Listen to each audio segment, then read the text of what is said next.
بسم اللہ الرحمن الرحیم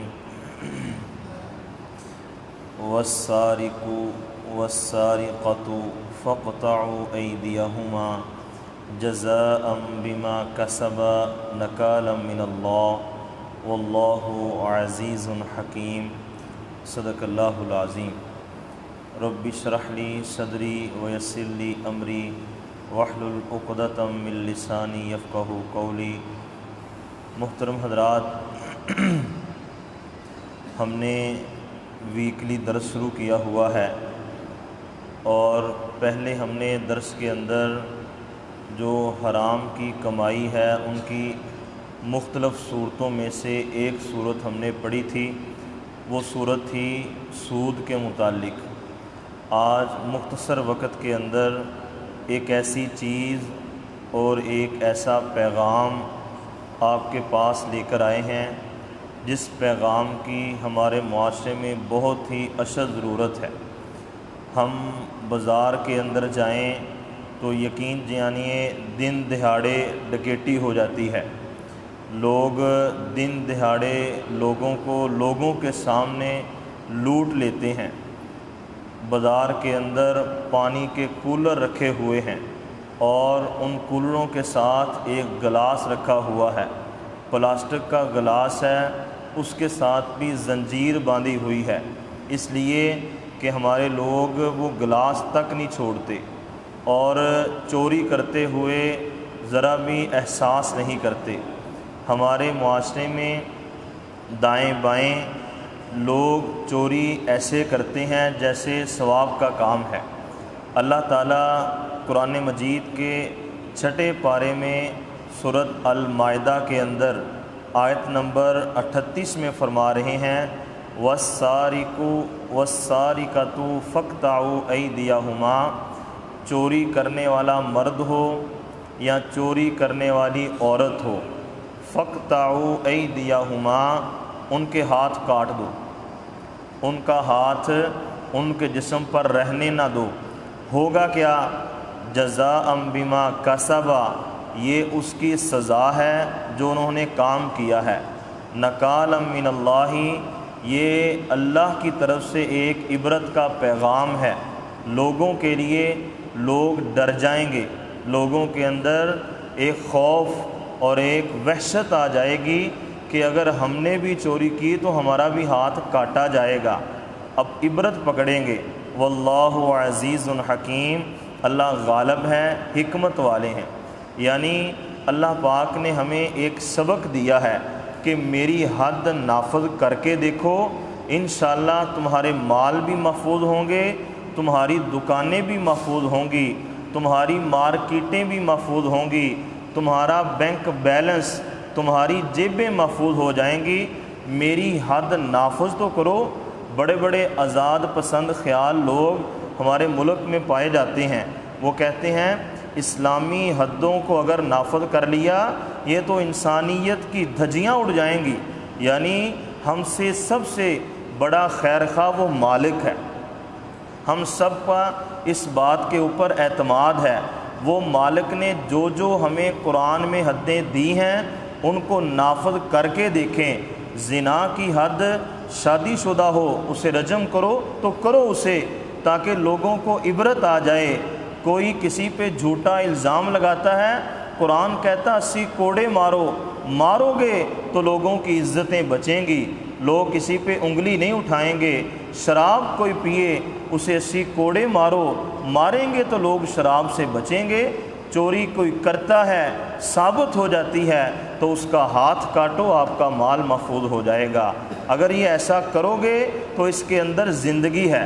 ہم قرآن پاک میں پڑھتے ہیں قتل کا بدلہ قتل ہے، کسی کو ناجائز قتل کیا، بدلے میں اسے سریعام چوک میں کھڑا کر کے قتل کریں، اس سے زندگیاں بچیں گی لوگوں کی۔ یہ اسلامی حدیں، ان حدوں میں سے ایک حد چوری کی بھی ہے۔ اس چوری کی حد کو اگر اسلامی جمہوریہ پاکستان میں نافذ کر لیا جائے تو یقین جانیے بہت ہی ہمیں سکون ہوگا، ہم سکون کے ساتھ اپنی دکانیں کھول کے بھی نماز پڑھنے جا سکتے ہیں، اور اپنی جیبوں میں پیسے بھر کر بھی دائیں بائیں پھر سکتے ہیں۔ ہمیں پتہ ہوگا ہمیں کوئی چرانے والا نہیں ہے۔ آقا دو جہاں حضرت محمد مصطفیٰ صلی اللہ علیہ وآلہ وسلم نے بیان فرمایا، اللہ پاک کی لعنت ہے اس بندے پہ جو انڈا چوری کرتا ہے اور انڈا چوری کرنے کی وجہ سے اس کا ہاتھ کاٹا جاتا ہے، اور اللہ پاک کی لعنت ہے اس بندے پہ جو رسی چوری کرتا ہے، رسی، اس رسی کی وجہ سے اس کا ہاتھ کاٹا جاتا ہے۔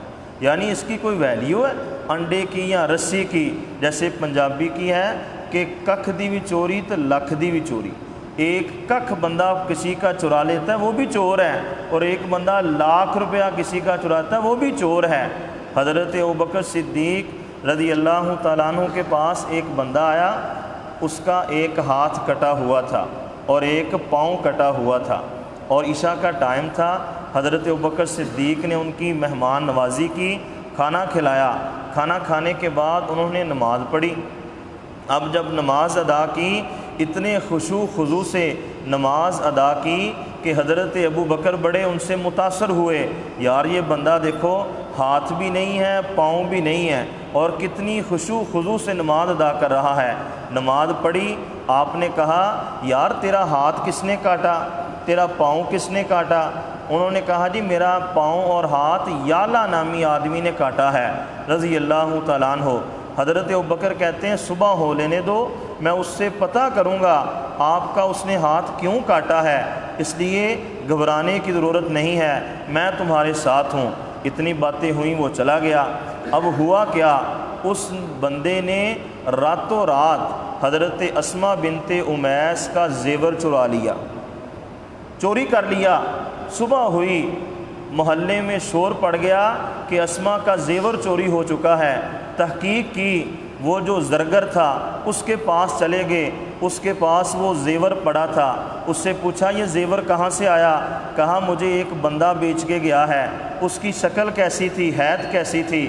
انہوں نے کہا اس کا ایک ہاتھ نہیں تھا ایک پاؤں نہیں تھا۔ تحقیق کی، بندہ پکڑ لیا، حضرت ابوبکر کے سامنے آیا تو حضرت ابوبکر نے کہا اوہو یہ تو وہی بندہ ہے جو رات میرے گھر میں آ کے مہمان نوازی میں نے کی تھی، اور میں نے اسے کھانا کھلایا تھا اور میں نے اس کی خدمت کی تھی، اسی بندے نے یہ کام کر لیا۔ حضرت ابوبکر صدیق رضی اللہ تعالیٰ عنہ نے یہ نہیں کہا کہ ایک ہاتھ کٹا ہوا ہے ایک پاؤں کٹا ہوا ہے معاف کر دیں، نہیں نہیں، حضرت ابوبکر صدیق نے حد نافذ کی۔ حضرت ابوبکر صدیق نے دوسرا پاؤں بھی کاٹ دیا، دوسرا پاؤں بھی کاٹ دیا، اس بندے کو دونوں پاؤں سے معذور کر دیا۔ وہ دنیا میں اس پاؤں کو اپنے جسم کے ساتھ رکھنے کے قابل نہیں جن پاؤں سے چل کر کسی کا مال چرانے گیا ہے، کسی کی چوری کی ہے۔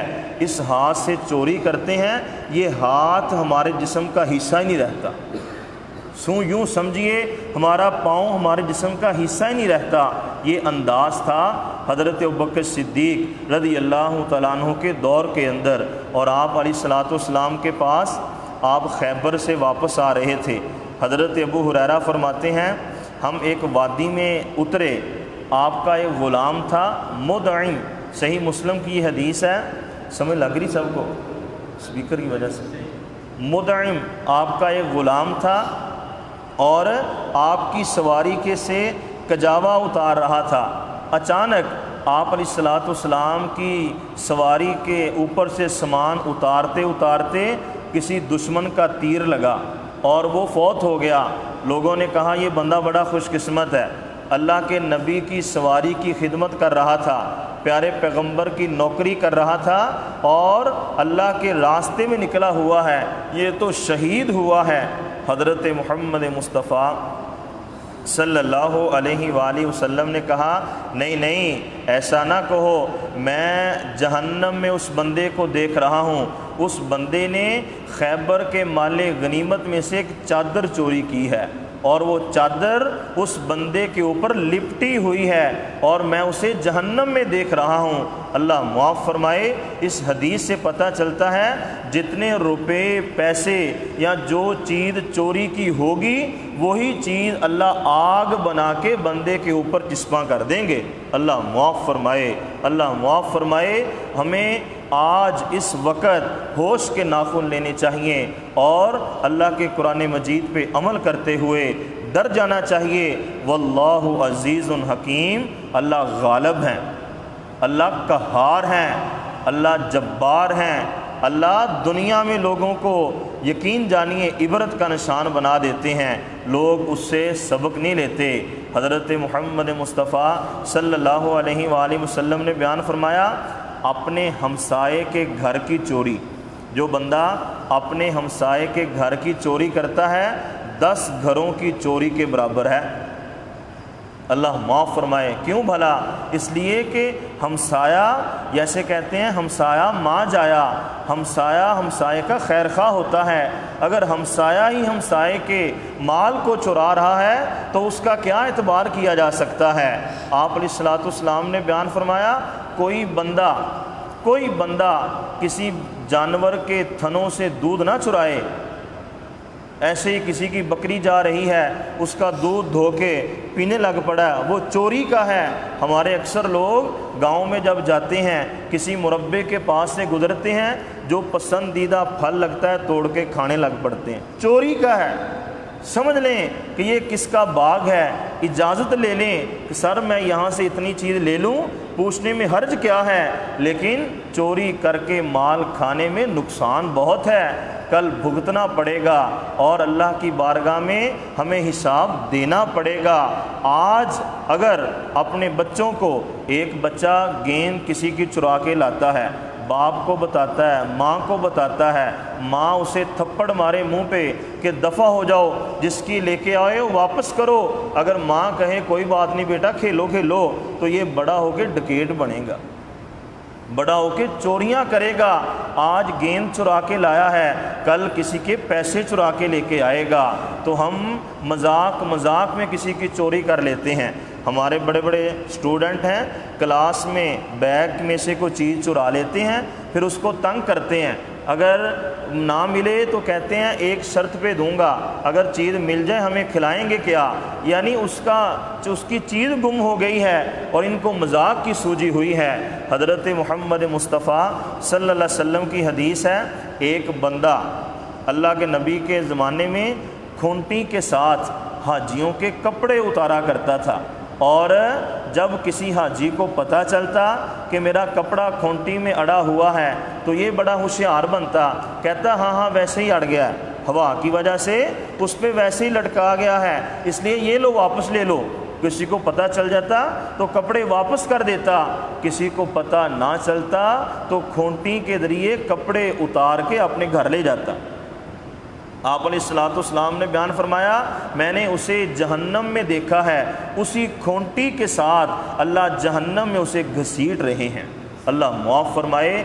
پتہ یہ چلا کہ مذاق میں بھی چوری کرنا حرام ہے، جس طرح جھوٹ بولنا حرام ہے، مذاق میں بھی جھوٹ بولنا حرام ہے، چوری کرنا ویسے ہی حرام ہے، مذاق میں بھی چوری کرنا حرام ہے۔ تو آج کا ہمارا یہی سبق ہے۔ اللہ تعالی ہمیں ہر کسی کے مال پہ نظر نہ رکھنے کی توفیق عطا فرمائے۔ جب ہم کہتے ہیں نا السلام علیکم، اس کا معنی یہ نہیں ہے کہ تم پر سلامتی ہو، اصل میں اس کا معنی یہ ہے، اے مسلمان، تیرا مال، تیری جان اور تیری عزت مجھ سے محفوظ ہے، مجھے کسی کا تو پتہ نہیں ہے، لیکن میرے 5 فٹ کے جسم سے نہ میں تیرا مال چوری کروں گا، نہ تیری عزت پہ ڈاکہ ڈالوں گا، نہ تیرا میں خون کروں گا۔ السلام علیکم کا یہ معنی ہے۔ اور مسلمان ہوتا ہی وہ ہے جو دوسرے مسلمان کے مال، عزت، خون کی حفاظت کرتا ہے، وہ مسلمان ہی نہیں جو کسی کے مال کو چرا لیتا ہے۔ تو اللہ تعالی ہمیں سمجھ عطا فرمائے، اور اللہ پاک ہم سب کو ایک دوسرے کی چیزوں کی حفاظت کر کے ان کو جو ان کے حقدار ہیں ان تک پہنچانے کی توفیق عطا فرمائے۔ وآخر دعوانا الحمد للہ رب العالمین۔